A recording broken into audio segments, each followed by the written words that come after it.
I'm going to talk today about some results from the MAGIC deployment in the Central Appalachians.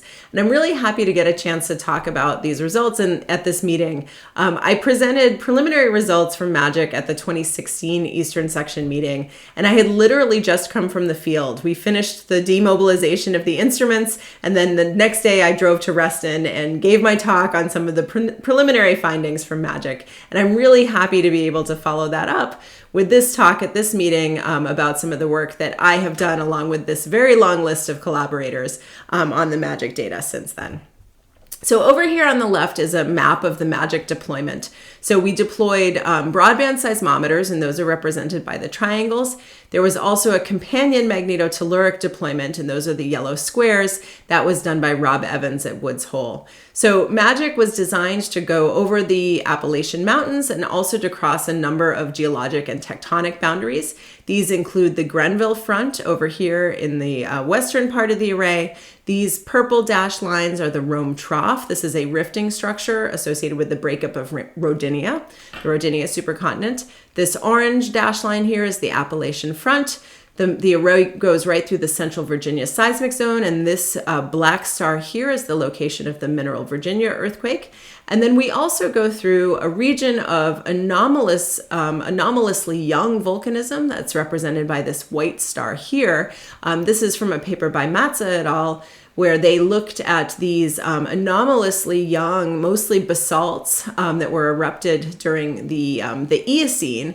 There's also some older anomalous volcanism during the Jurassic that still postdates the breakup of Pangaea. And then finally, we're going right through a region of anomalous velocity structure in the upper mantle. This is a tomography model by Porter et al., 2016. This is a slice at depth slice at 80 kilometers depth, and you can see a very clear low velocity anomaly. So the goals of MAGIC were to understand, number one, how have all of these episodes of orogenesis and rifting, continental rifting, how have they shaped the structure of the crust and mantle lithosphere, and then to understand whether and how the lithosphere has been modified after the breakup of Pangaea, and whether that has something to do with the production of these anomalous Eocene volcanics. I'm going to share a few results. First, I'm going to show results that come from P to S receiver function analysis. So this is a cross-section across the array from west here to east. You see the topography up here, and then these are showing these major boundaries. Here's the Grenville Front, the Rome Trough, and the Appalachian Front. So these are single station radial component P to S receiver function stacks. The color convention, these have been migrated to depth, so this is depth in kilometers over here. The color convention is such that a red pulse is a positive velocity gradient, such as you might see at the MOHO, and here's the MOHO here, this set here.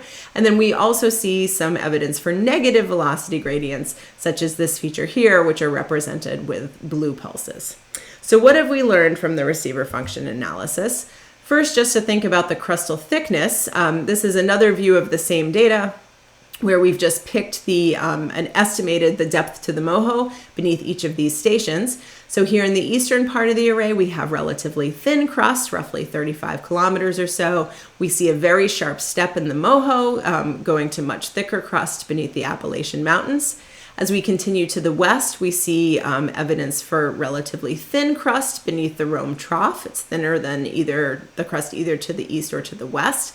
And then gradual thickening with very thick crust. We have MOHO depths of around 55 to 58 kilometers here beneath central Ohio. And this is in a place where obviously there's no topographic expression of this deep crustal root. So we think that this, particularly this deep MOHO beneath central Ohio, is likely to be a leftover crustal root from the Grenville origin. Karin Fisher in 2002 published a paper where she pointed out that old mountain belts often have the signature of very thick crust even after the topographic expression of the mountains has been eroded away. She suggested a couple different mechanisms for this. The one that we favor is that we have time progressive metamorphic reactions that produce excess density in the lower crust and diminish the positive buoyancy of that crustal root. And we think that is what is going on here beneath central Ohio. So that's the crustal thickness. There's also, of course, this very prominent negative velocity gradient that I pointed out a couple slides ago. It shows up here in this common conversion point image, where we've sort of picked the occurrence of this negative velocity gradient converter here. So there's this eastward dipping interface, again, negative velocity contrast beneath Ohio, and then we can follow it into western and central West Virginia. We've done some modeling of this feature, and it's very well matched if we put in a relatively thin anisotropic shear zone with strong radial anisotropy in the mid-crust. And so our interpretation, based on the position of this feature and the fact that it seems to shallow right where people have guessed that the Grenville front is present. Now, of course, the Grenville front is not a mapped boundary in this area, but based on its position and characteristics, we infer that this represents the main deformation front of the Grenville orogeny, which again is about 1 billion years old or so. We've also made images of the lithospheric structure from S to P receiver functions. So this is an S to P CCP image. Again, color convention is the same. So the red is the MOHO. These are lower frequency waves, so we don't see the same kind of detail, but it's generally consistent with what we see in the P to S receiver functions.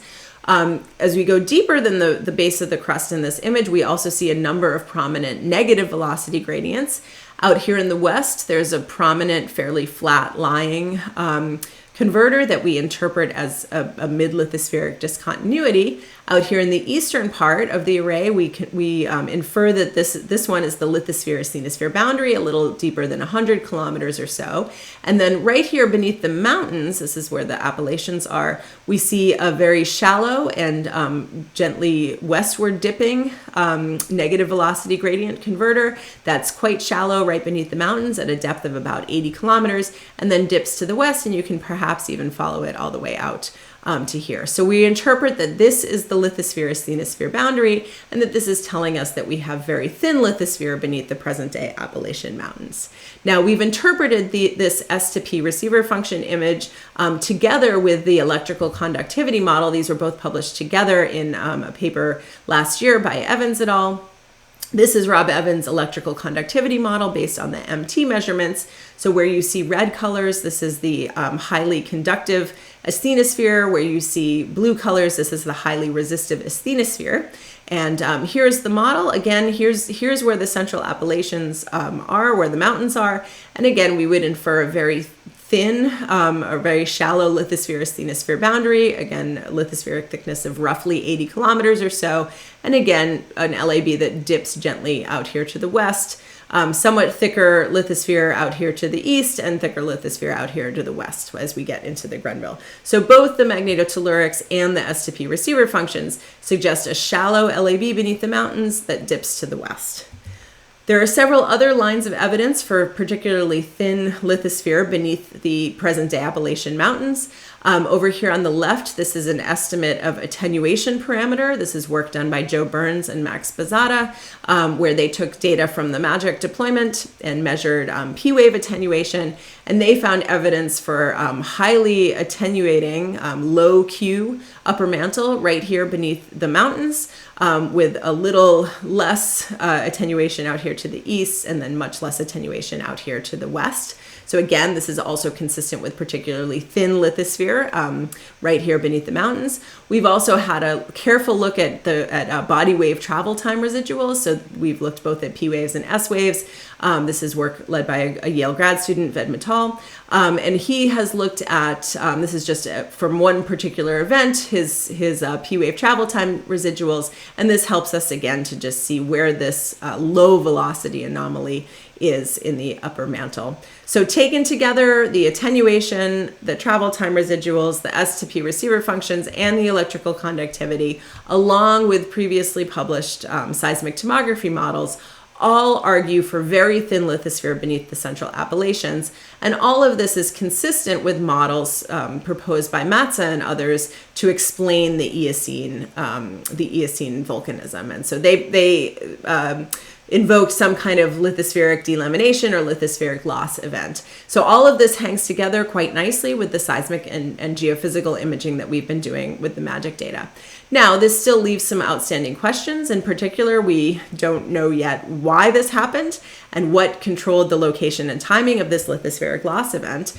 But one of the things we're doing now is synthesizing results from the MAGIC imaging with other geophysical constraints, including potential field data, as well as data from geomorphology, where collaborator Eric Kirby has been looking at stream profile analysis in the Appalachians, and then as well as geochemical and petrological data that Sarah Matza and her collaborators have been looking at. And what we're doing now is synthesizing all of this large range of results, and using this suite of various results to test various models for lithospheric loss beneath the Central Appalachians. Now, I could talk about this paper for like an hour if I had another hour, which of course I don't.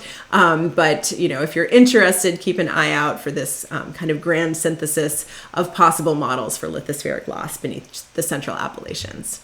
I'll just sum up now. So we observe very distinctive crustal structure across the MAGIC array. We see very thick crust beneath central Ohio, despite the fact that there's no topographic signature, and then a prominent eastward dipping intracrustal converter. We interpret this feature as an anisotropic shear zone that corresponds to the main deformation front of the Grenville orogeny.